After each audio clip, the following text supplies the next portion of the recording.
Parliament's spending watchdog has demanded answers about Prince Andrew's use of the Royal Lodge mansion in Windsor. The chair of the Public Accounts Committee has questioned whether it's a good use of taxpayer money. Well, our royal editor, Chris Shipp, is with me now. So, Chris, what does the committee want to know exactly?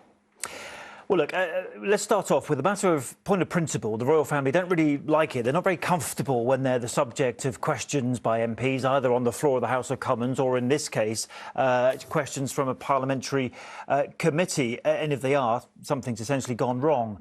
And as they said they would last week, the Public Accounts Committee have written to the Crown Estates. They are Prince Andrew's landlords for Royal Lodge, the place where he lives currently on the Windsor estate. And they were the ones that did that 2003 agreement with him that in return for £8.5 million he could live there rent-free for the next 75 years. So what is it that the MPs want to know? Well, they've written to the Crown Estate to clarify if Prince Andrew's current tenancy, as they put it, remains the most appropriate use of Royal Lodge. Now he no longer works for the royal family. In other words, should he still be there?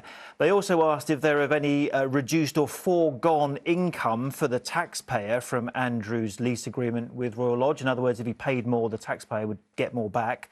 They asked the Crown Estate if they actually ever received the £1 million payment from Prince Andrew. I think that's quite an important question. And they asked if Andrew got the reported payment of approximately £560,000 were the lease terminated, like a compensation. This is what the chair of the PAC, the Parliamentary Accounts Committee, said to us earlier. In view of his changed status, we do want to be absolutely sure that Crown Estate Commissioners have looked into this matter thoroughly and that they consider he is still adhering to all the terms of the lease, and that in view of his changed circumstance that it's still an appropriate arrangement.